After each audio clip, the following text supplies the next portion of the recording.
बच्चों मैं तुमको बताऊं, आज हम लोग पढ़ेंगे वैद्युत द्विध्रुव के कारण वैद्युत क्षेत्र की तीव्रता। अब वैद्युत द्विध्रुव के कारण वैद्युत क्षेत्र की तीव्रता जो है कि दो प्रकार की होती है।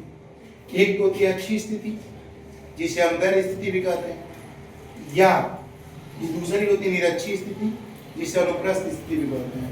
लेकिन सबसे पहले मैं आपको आज मैं अच्छी स्थिति का बता देता हूँ। जैसा कि आप हेडिंग देख रहे हो, लिखी देख रहे हो ना, तो इधर देखो। हाँ, देखो सबसे बड़ी बात मैं ये बताऊं कि पहले तो हेडिंग को समझते हैं। जैसे वैद्युत द्विध्रुव के कारण, वैद्युत द्विध्रुव के कारण, तो हम पहले वैद्युत द्विध्रुव बना लेते हैं, जिसमें दो आवेश होते हैं, एक होता है प्लस और दूसरा क्या होता है माइनस। हम यहाँ पे ए ले लेते हैं, यहाँ पे बी लेते हैं, यहाँ हो जाएगा माइनस हमने ले लिया, और यहाँ मैंने क्या ले लिया प्लस। आपको मैं पहले ही बताया हूँ कि जब वैद्युत द्विध्रुव वो होता है जो दो आवेशों से मिलकर बना होता है, एक प्लस होता है दूसरा क्या होता है, और इनके बीच की जो दूरी होती है वो 2l होती है। क्या होती है बच्चों? 2l होती है। लेकिन हम इसका मध्य बिंदु ले लेते हैं O। क्या ले लेते हैं? तो एक दूरी हो जाएगी O से L तक, और ये भी हो जाएगा L। टोटल कितना दूरी हो गया? 2l हो गया कि नहीं हो गया? अब वैद्युत द्विध्रुव के कारण जो है हमने आपको वैद्युत द्विध्रुव बना दिया। एक प्लस आवेश है, दूसरा क्या है, इनके बीच की दूरी होती है 2l, तो हमने l और l कर दिया क्योंकि मध्य बिंदु में वो है। तो l और प्लस l कितना हो जाएगा 2l। और हमको वैद्युत क्षेत्र की तीव्रता ज्ञात करनी है, लेकिन किस स्थिति में?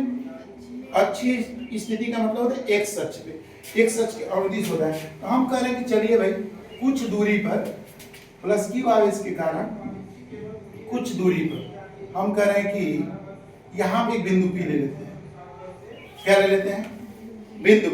और बिंदु P पर हमको वैद्युत क्षेत्र की तीव्रता चाहिए, ठीक है। लेकिन इस बिंदु P पर वैद्युत क्षेत्र की तीव्रता ज्ञात करने से पहले हम इसके मध्य बिंदु अर्थात O से बिंदु P की दूरी को हम R ले लेते हैं। क्या ले लेते हैं? R ले लिया हमने। अब हमको वैद्युत क्षेत्र की तीव्रता जब बिंदु P पे चाहिए, तो एक तो प्लस Q के कारण चाहिए और एक क्या चाहिए माइनस Q के कारण। अच्छा, एक बात और देखनी है, अगर मैं बिंदु P पर वैद्युत क्षेत्र की तीव्रता ज्ञात करता हूं, तो इससे पहले आप जो है कि लिख सकते हैं कि माना वैद्युत द्विध्रुव ये भी लिया गया है, जो एक प्लस है दूसरा क्या है माइनस। इनका जो बीच का दूरी है वो ये 2l है। मैं हालांकि मध्य बिंदु से लिया हूं, तथा अच्छी स्थिति में जो तीव्रता निकालनी है वो बिंदु P पर निकालनी है, ठीक है। तो सबसे पहले हम बात करते हैं प्लस Q के कारण बिंदु P पर तीव्रता निकालेंगे। तो मैं निकाल रहा हूं प्लस Q आवेश के कारण, प्लस Q आवेश के कारण, ठीक है। बिंदु P पर वैद्युत क्षेत्र की तीव्रता, वैद्युत क्षेत्र की तीव्रता, ठीक है। पहले हम E1 निकाल लेंगे। क्या निकालेंगे? E1।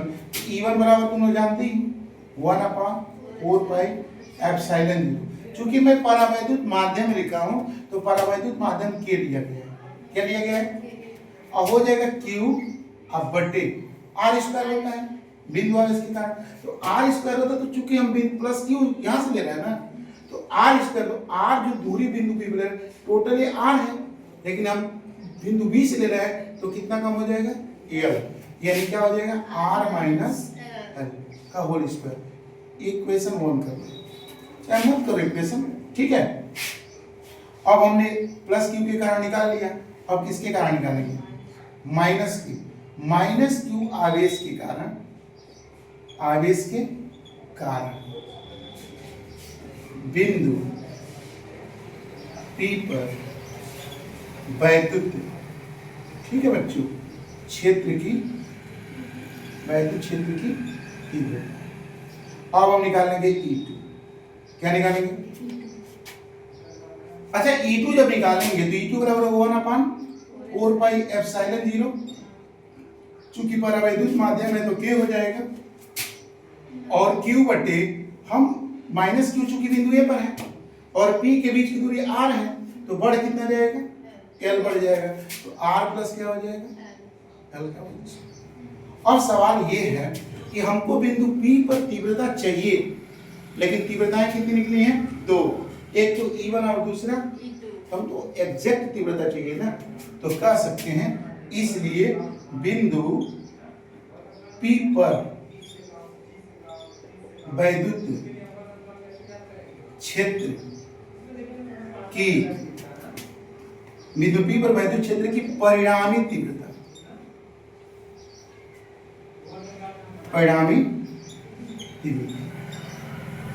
E बराबर कितना बराबर? अब सवाल ये है कि E बराबर E1 प्लस E2 होगा कि E1 माइनस E2 होगा?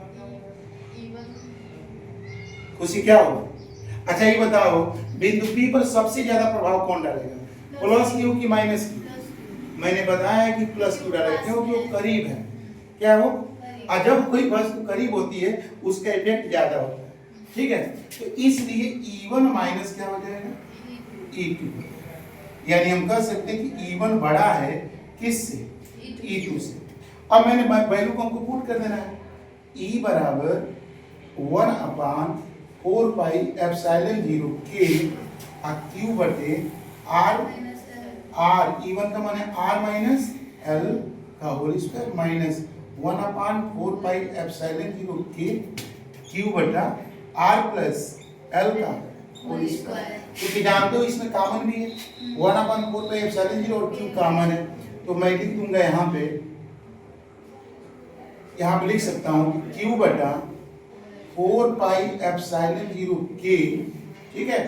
अब ब्रैकेट में हो जाएगा 1/R माइनस L का whole square minus 1/R plus L का होल स्क्वायर। ठीक है बच्चों, यहाँ तक कोई दिक्कत? अब चूंकि कॉमन तो हमने कॉमन कर लिया, अब यहाँ पे आ जाते हैं और यहाँ पे ध्यान पूर्वक देखिएगा, चूंकि E बराबर हम यहाँ से दे सकते हैं E बराबर Q बटा 4 पाई एप्सिलॉन 0 K, और मैं यहाँ से इसका क्रॉस मल्टीप्लाई कर, इसका मल्टीप्लाई इसमें कर दो, इसका मल्टीप्लाई इसमें कर दो, और नीचे का मल्टीप्लाई नीचे कर दो। यहाँ हो जाएगा R प्लस कितना हो जाएगा? L का स्क्वायर, यहाँ हो जाएगा R माइनस L का स्क्वायर, और नीचे हो जाएगा एक में देखो यहाँ पे माइनस है और यहाँ पे क्या है?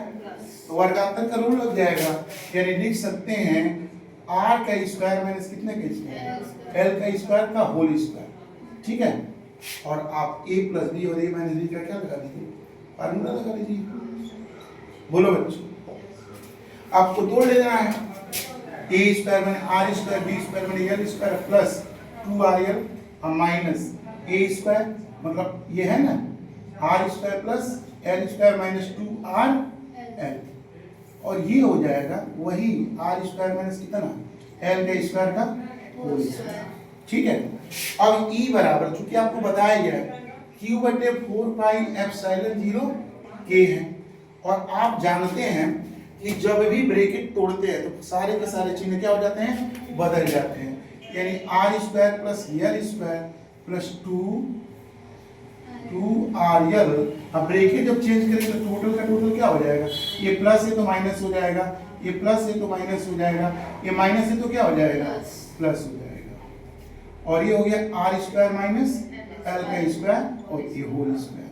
आप देख सकते हैं कि कट रहा है, ये माइनस क्या हो गया था? प्लस, और ये दोनों कट गए, यानी E बराबर हो गया Q बटे 4 पाई एप्सिलॉन 0 K। अब बच गया 2RL और 2RL कितना हो गया? 4RL, अब बटे R square minus L square का होल स्क्वायर। ठीक है बच्चों, अब चूंकि एक बात और है, चूंकि वैद्युत ध्रुव के कारण हम इसको बनाएंगे, ठीक है ना? वैद्युत ध्रुव के कारण है, E बराबर मैं इसको लिख सकता हूँ 1/4 पाई एप्सिलॉन 0 K, ठीक है? और लिख सकता हूँ Q इनटू, देखो 4RL है ना, तो यहाँ मैं लिख रहा हूँ 2L, और इसमें से 4 में से यहाँ 2 बच गया, ठीक है? और यहाँ पे R बच गया, क्लियर है? R स्क्वायर माइनस कितना स्क्वायर? L स्क्वायर, और चूंकि वैद्युत ध्रुव के कारण है तो P बराबर कितना होता है? Q इनटू 2 हो सकता है ना? अब E बराबर हो गया 1/4 पाई एप्सिलॉन 0 K, और हो जाएगा 2, Q इनटू 2L को क्या बोलते हैं? P, और ये R हो गया। R square minus L square का होल स्क्वायर।